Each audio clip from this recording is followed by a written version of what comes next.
We're excited for that. So already kind of a lot of things to think and pray about this morning, but we are going to turn our attention to the Word of God. And as you may have heard, we're taking a bit of a break from our Hosea series. Yes, another break, I know, but we will finish Hosea after Easter. But this Easter season, it is almost Easter. The sun came out, even though there's snow. Spring is here. And I wanted to give us some time to kind of think deeply, think carefully about the Easter story, about the events leading up to the cross. And so today we're going to start a 6-week Easter series looking at those events. We're going to look specifically at the Gospel of John, kind of the last bit of chapter 18 and chapter 19. And we're going to look at the scene between Jesus and Pilate. Now, if you know Pilate, if you've heard that name, you know he's the Roman governor who ultimately condemned Jesus or sentenced him to be crucified. He's in all of the gospel accounts, but in John is unique because he gives us not just kind of the details of what happened, he gives us the actual interaction between Jesus and Pilate as Pilate interrogated him. We're not quite sure how John got this information. It could be that one of Pilate's servants came to faith, and then he told, John after the fact, or it could be that Jesus himself, after he was resurrected, he went and spoke with John about it. But regardless of how we got the information, this scene is very powerful because, again, it doesn't just give us details, it really takes us into the heart of the Easter story. It takes us into the heart of who Jesus is, what he came to do, and the reality that, in some sense, each one of us is kind of in Pilate's shoes. We need to decide what to do with Jesus. Do we reject him? Do we believe him? Are we willing to stake our reputation and our lives on this man who claimed to be God and King? So the plan is to go through the scene fairly slowly, kind of one passage at a time. We're going to begin today with the Jewish leaders bringing Jesus to Pilate. So it's very early on Friday morning, Good Friday, we would say. The night before, Jesus was arrested in the Garden of Gethsemane, and all of his followers flee. He's taken by the Jewish and Roman guards, taken to the Jewish court. He goes to see Annas and Caiaphas, the authorities of the day, the Jewish authorities. They fairly quickly condemn him. They find some reason to condemn him to death. And for that, they need to go see Pilate.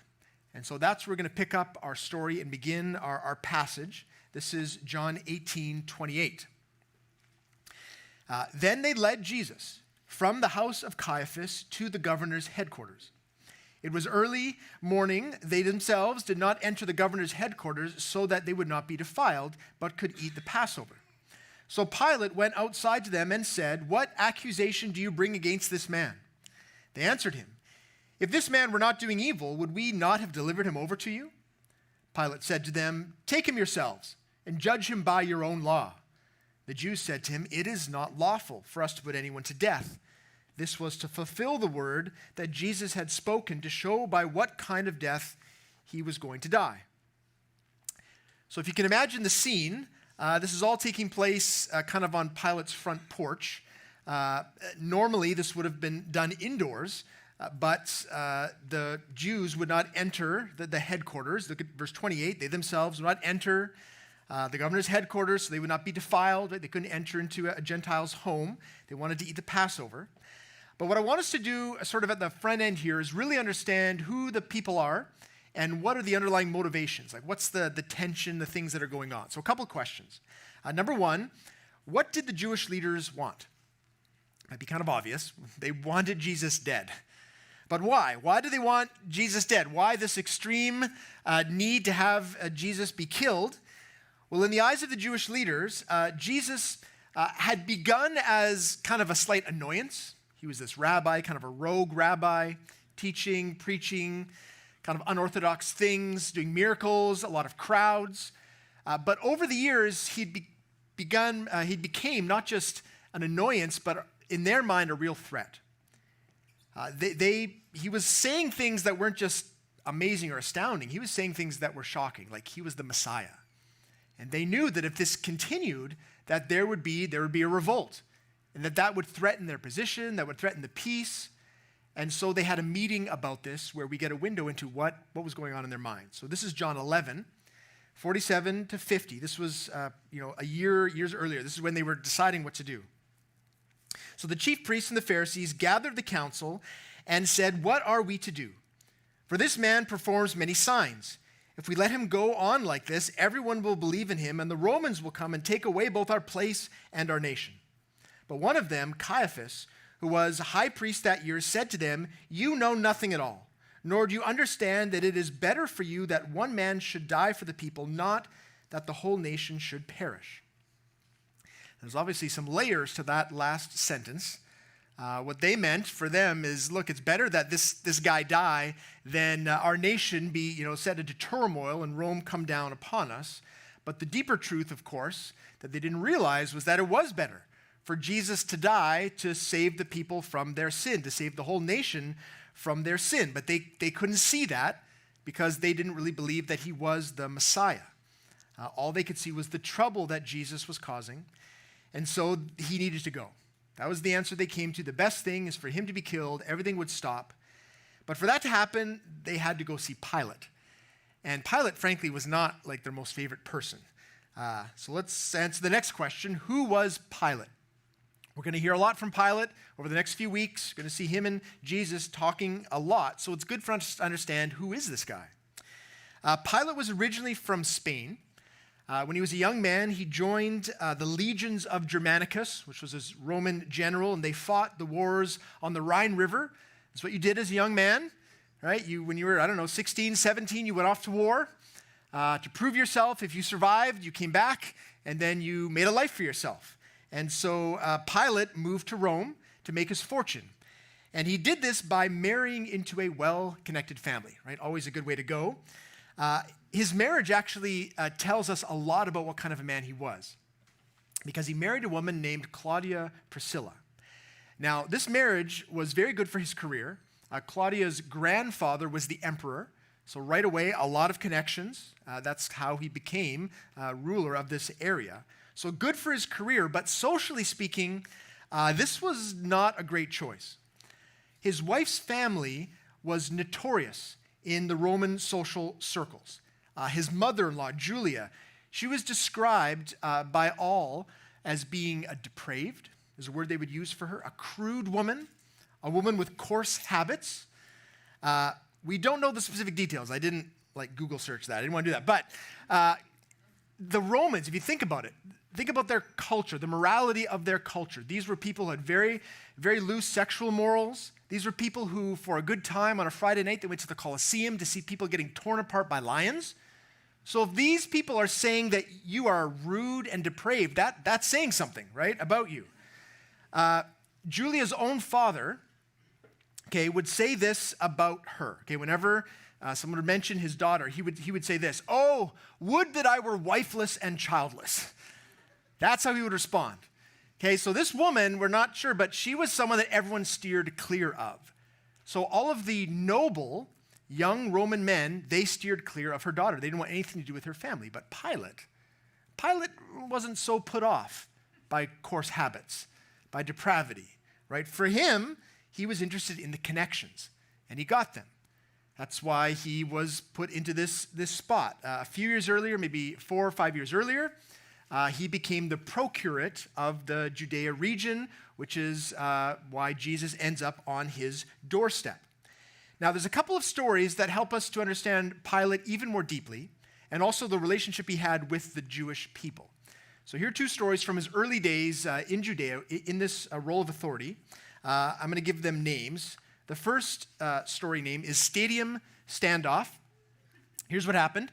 You have to understand, before this point, there were other people in charge of this area before Pilate. And most of the other rulers, they had been sensitive about the convictions of the Jewish people. So they ruled the area, they had a strong military presence in the area, but they didn't incite the Jewish people. They didn't march their soldiers through town, for example. They didn't have big flags, big Roman standards up all over town, because they knew that the Jewish people would get, they would get agitated, it would wreck the peace. They didn't really care about the Jewish people. They just, they were good leaders. They wanted to keep the peace. Guess how Pilate responded? His tactic was very different. When he was marching in, to sort of take control, assume his position, it was night, and he sent his legions through town, galloping through town, carrying the flags, right, waking everyone up just so they knew who was there, who was in charge. Then they put these big standards. I'll show you a picture of what they would look like. They would have these kinds of things with big emblems. I don't know if that guy would actually cut it as a Roman soldier. He looks a little old, a little pudgy, but that was what they had. This is a reenactment. So imagine that you wake up as a Jewish person, and all of a sudden there's all these flags all over your town. Well, not surprisingly, they lost their mind. They were very upset. They stormed into the streets, and they demanded that Pilate would take down all of these Roman flags. Pilate said, no way, right? He wanted to know, look, we're in charge. We're Rome. You're subject to us. Day after day, this happened. 5 days. The people are in the streets protesting. 5 days, Pilate said, no way. Finally, Pilate decided, I got to do something about this. So he invited them into the stadium. Said, we're going to have a talk about this. So once everyone was in the stadium, he surrounded the stadium with his soldiers, and he said, look, either you go home and be quiet about this, or you're all going to die. Right? He's like, we're the Romans. Okay, don't mess with us. Guess what the Jews did? They threw themselves on the ground, bored their necks, and said, fine, kill us all. Okay, we'd rather die than be in this city with you defaming our city. And Pilate was shocked. He realized he'd backed himself into a corner. He couldn't kill all these people without a huge uprising, which would get back to Rome, and he would be in trouble, so he had to back down. Jews 1, Pilate 0. Okay, that's the first story. Second story is similar. I'm calling it aqueduct outrage. Pilate gets the idea that he wants to rebuild the aqueducts, which is a good idea. Everyone loves water. Everyone needs water. This is a good thing. But he decides to pay for it by raiding the Jewish temple treasury. Right? Not a good idea. So he goes in, takes all the money. This is money like sacred money. So again, they lose their minds. They storm into the streets. But Pilate learned from last time. So this time, instead of surrounding the people, what he does is he disguises his soldiers as common people. And he has them go into the crowd with clubs and with daggers. And then at a signal, they start attacking the protesters. But instead of it looking like the Romans were attacking the protesters, it looks like the protesters are attacking themselves. A whole bunch of people die. And Pilate gets his way, but he, of course, stokes the fires of hatred between the Jews and the Romans. So there are lots of stories like this, actually, between Pilate and the Jewish people. And so just so we have in our mind, this is the tension that was there. And this is the kind of person that we're dealing with. He's morally corrupt. He's brutal, right? Doesn't bat an eye at taking people out if necessary.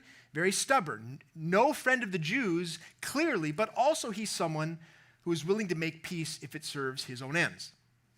So with this in mind, let's look again at this initial interaction. Okay, verse 29. Pilate went out to them and he said, what accusations do you bring against this man? This is like the beginning of a court proceeding, right? It's basically him saying, court is in session, tell me what is going on. It's a very normal way to start the proceedings. No surprises here. But it's interesting, if you look at the response from the Jewish leaders, they do seem surprised. In fact, their tone seems very irritated. Look at verse 30. They answered him, if this man were not doing evil, would we not have delivered him over to you? It seems like they're very annoyed, which is strange because the question that Pilate asked wasn't a surprising question.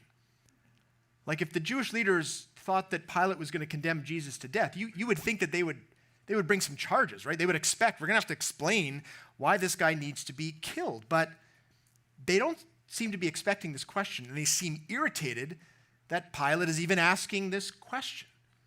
So why is this? Right? What's going on here that we don't know yet? Well, historians and commentators say, look, here's probably what happened.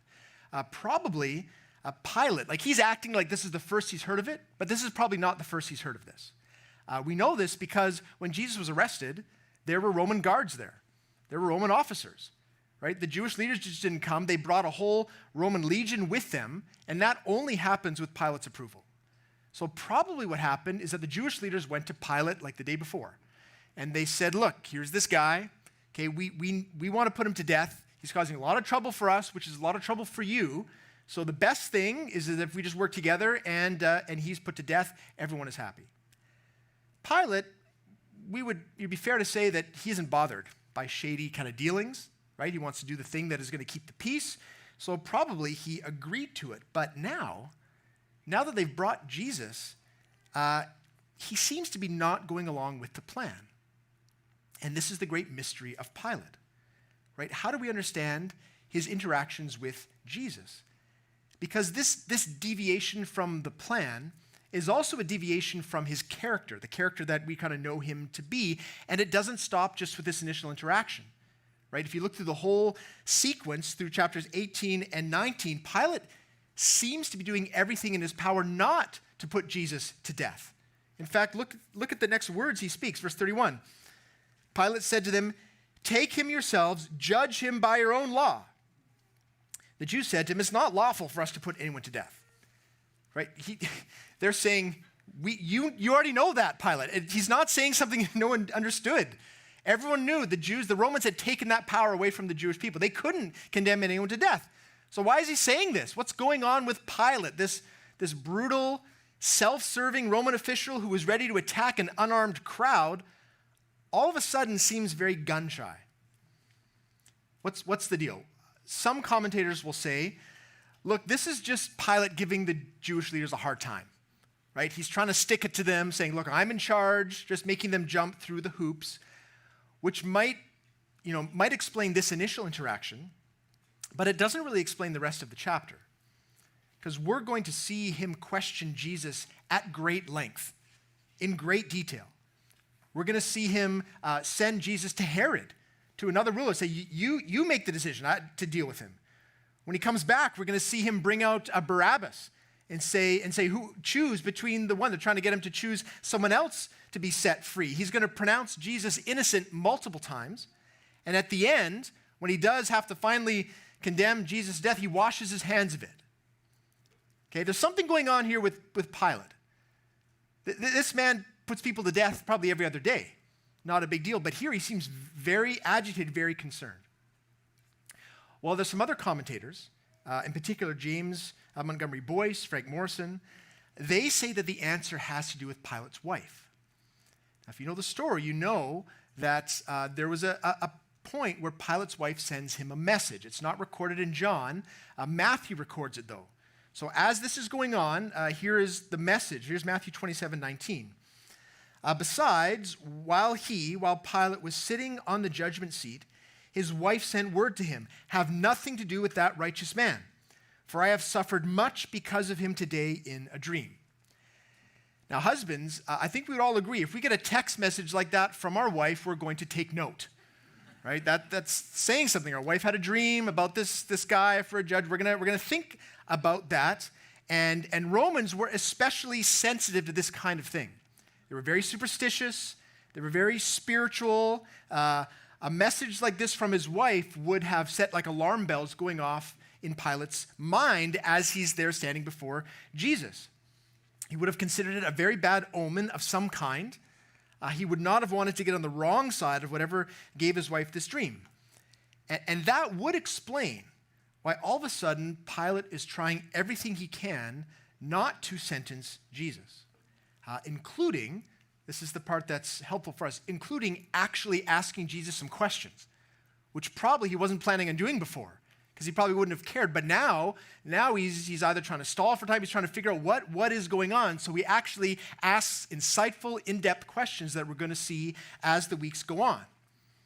So here's the point for us. Here's our first point. There are points in this sermon, I forgot to tell you. There are some points, I haven't forgotten. Just two of them, but the main one. The point is this: everything is happening according to plan. Everything in this scene, everything in the Easter story is happening according to plan. Not the Jewish leaders' plan, but God's plan. And this is important that we understand this when we're thinking about the cross and the sequence of the Easter story. That this was not just some tragic event that happened. This wasn't something that God the Father and Jesus had to figure out like a plan B now that all this has happened. Everything from the arrest to the crucifixion was plan A and happened exactly as God wanted it to happen. In fact, we see this in the last verse of our passage, verse 32. It says, "This was to fulfill the word that Jesus had spoken to show by what kind of death he was going to die." Jesus had already said to his disciples, I'm going to die by crucifixion. He said it like he always does, kind of a bit cryptically, but here it is, John 12, 32 and 33. He says, "And I, when I am lifted up from the earth," that's the cross, lifted up from the earth, "I will draw all people to myself." He said this to show by what kind of death he was going to die. So he had already told them. And even earlier in the Old Testament, we have references to, the suffering servant, Isaiah 53, even a very oblique reference in Deuteronomy to the one who was cursed, who was hanged on a tree. What we need to understand is that the results of God's plan was always going to be the Messiah crucified, and that we see this plan being put into effect. And not just the result was the plan of God, but the proceedings, all the events leading up to the cross. So Pilate's wife, getting that dream, prompting her husband to all of a sudden take a deeper interest, more intense interest in this man. It was all for the purposes of God's greater plan. Because now, all of a sudden, we have this Roman official, right, the authority in the region, representing really the best legal system in the world at the time. And through his examination, what is he going to find? That the charges that the Jewish leaders are bringing upon Jesus are false, and that Jesus himself is innocent for all time, right? Written down in the pages of history now, Jesus is innocent, but then, because of the corrupt character of Pilate, he will still condemn him to death. And so we get a spotlight shone on the character of Jesus, but then he's condemned to death, as prophesied about, as the word was said, so that he would atone for the sins of the people. Everything happening according to plan. And Peter actually makes the same claim. After Jesus is resurrected, he goes back up to heaven. It's in Acts. They're beginning to tell people the story. Look at how Peter frames the story. Here's Acts 2:22. He says, "Men of Israel, hear these words. Jesus of Nazareth, a man attested to you by God with mighty works and wonders and signs that God did through him in your midst, as you yourselves know, this Jesus delivered up according to the definite plan and foreknowledge of God, you crucified and killed by the hands of lawless men." He's saying you're responsible for your lawless deeds, but this was the plan of God. It happened exactly the way that God would want it to happen. So what does this mean for us? Well, it means a couple things. On the one hand, we should simply marvel at the plan of God. That the Easter story, that the crucifixion happened because of God's planning way before the foundations of the world, down to every meticulous detail, to the man who was standing there and his wife and the dream they had, all according to the plan of God. We should praise God all the more this Easter season when we think about that level of control and sovereign care. But on the other hand, on a more personal note for us, we should recognize that this is how God continues to work to this day. He is still working his plans out with this level of intensity and specificity. That's why I put the point in the present tense. Everything is happening according to plan. It's not just that everything was happening in the Easter story back then. It's not just then God was working. It's now, still. Everything is still happening exactly the way that God wants it to happen in every aspect of our lives. Now, this is always something that's frankly just difficult for us to accept, for all of us, because the details of our lives is often difficult to think this is actually part of God's plan. But there are some of us for whom this is very difficult. There's some of us for whom today the details of our lives are incredibly hurtful, incredibly painful, unjust, unexpected. And so for us to try to think that this is still part of God's plan is very, very difficult. And this is why the Easter story is very helpful, because this was the exact situation the disciples found themselves in. Right, think of it. At this moment, as we're reading this, right, Friday morning, Peter has just finished denying Jesus, right, 3 times. Why? Because he's fearful, because he doesn't know what's going to happen to him. John is skulking in the shadows nearby. Everyone else had run for their lives. Mark probably left his tunic running naked through the woods. That's the level of just sheer shock and fear that was going on for them. We don't even know where they are at this point. If we were to find some of them, imagine us asking, hey, how's the plan going? How's the plan going that Jesus told you about? They would probably say, what plan? What plan? Everything's falling apart. One of our own has betrayed us. Jesus is never going to get a fair trial. He's going to be put to death for sure. This isn't a plan. This is like a shipwreck. Think of what personally would be going through their minds. 3 years they've been with Jesus. Wouldn't they be thinking of all the things they gave up? Right? They have maybe no home. Maybe they turned their backs on their family. No career anymore, no reputation. And now he's going to be killed, and they will have nothing. It was a moment of a real crisis of faith for the disciples. But for those who had eyes to see, they could see that God was still at work. Okay, the innocence of Jesus was about to be proclaimed by the highest authority in the land, and then he would be crucified, and his innocence would be used to atone for the sins of the people. It's not that there wasn't a plan. It's just that the plan was so complex, so unexpected, so astounding that it was impossible for the human mind to grasp.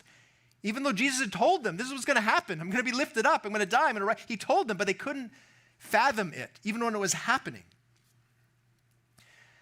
We should be comforted in knowing God's plans are always like this. Like even today, even in our lives. They're always like this.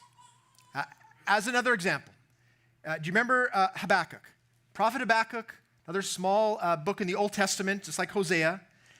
He famously, Habakkuk, is looking at his life, looking at the state of Israel, and he questions God. He questions God's plan. Because everything in Israel at the time was wretched and corrupt, and he'd been praying to God about it for a while. And so this is how his book begins, right? Imagine praying this to God. "Oh Lord," he says, "how long shall I cry for help, and you will not hear? Or cry to you violence, and you will not save? Why do you make me see iniquity? Why do you idly look at wrong? Destruction and violence are before me. Strife and contention arise. So the law is paralyzed. Justice never goes forth. For the wicked surround the righteous. So justice goes forth perverted." Habakkuk is saying, God, what is going on? These are your people. This is your nation. You seem to be totally hands off. Everyone's just doing whatever they want to do. You're not even listening.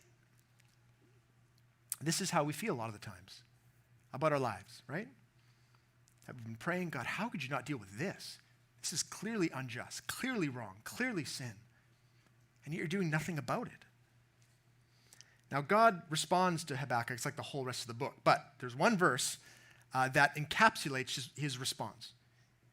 Verse 5, he says, "Look among the nations and see, wonder and be astounded. For I am doing a work in your days that you would not believe if told." And he goes on to explain how he's going to take these whole nations, the Chaldeans, they're going to come in, judge the people, then another nation, the Persians come in, and he describes this massive plan. And the point here is this, Habakkuk, even if I told you the plan, you wouldn't get it. And we need to hear that for us.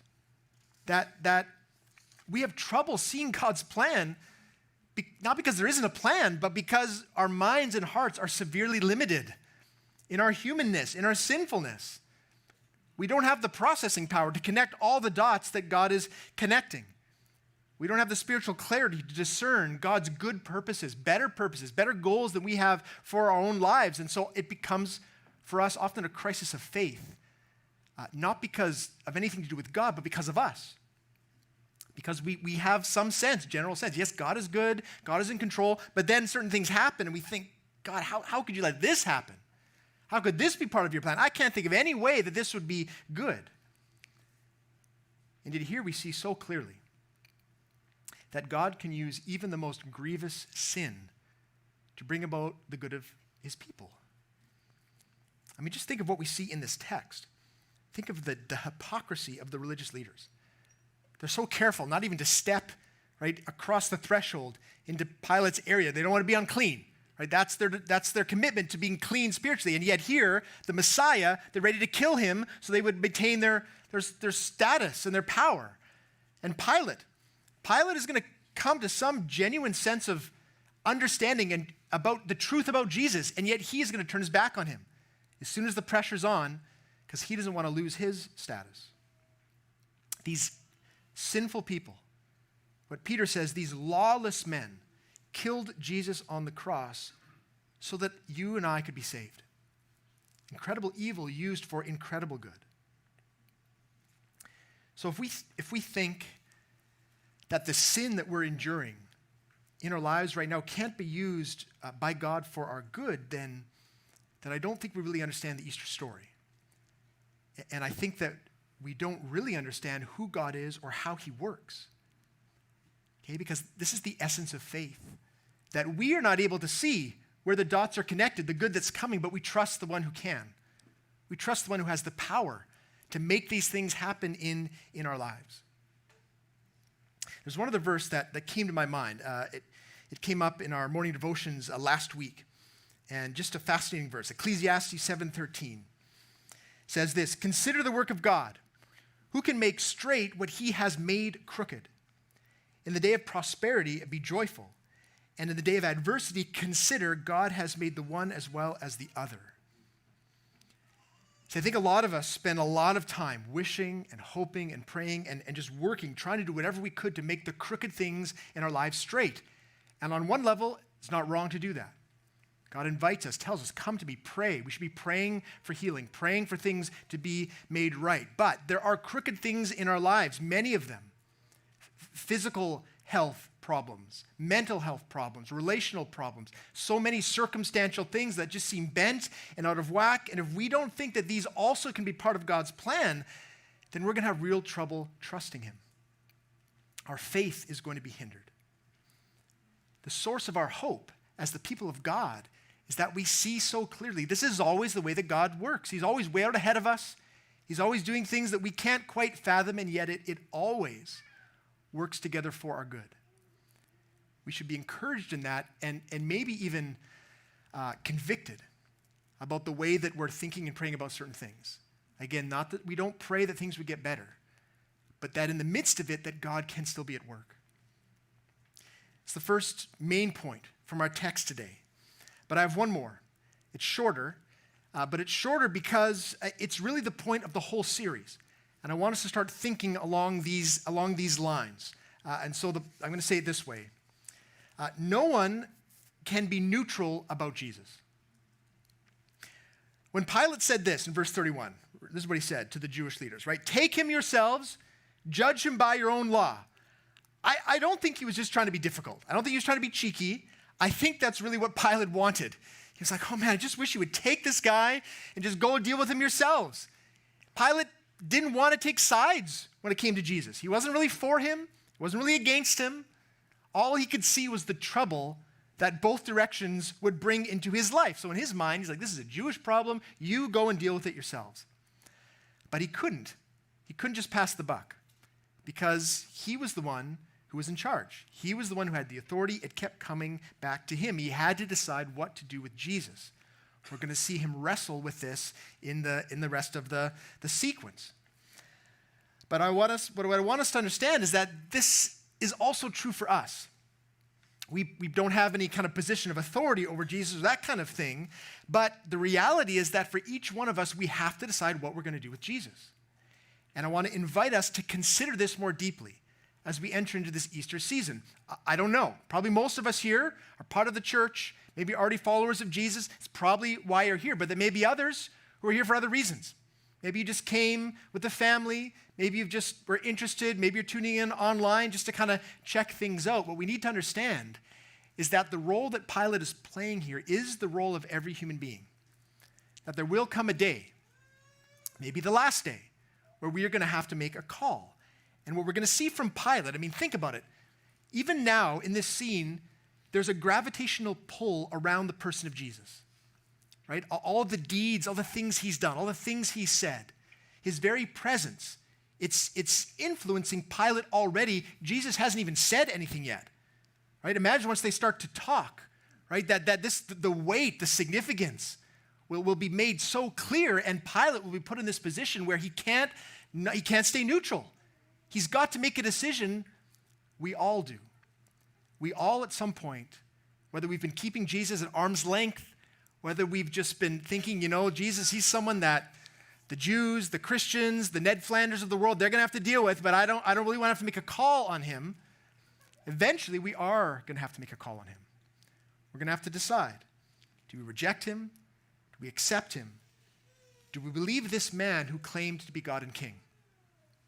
So this Easter season, my hope is that for each one of us, whether we already know Jesus as Savior and Lord or whether we just aren't clear about him at all, I'm hoping and praying that our clarity would increase and that our affection for Christ himself would increase and that we would come to a place of greater conviction about Jesus himself.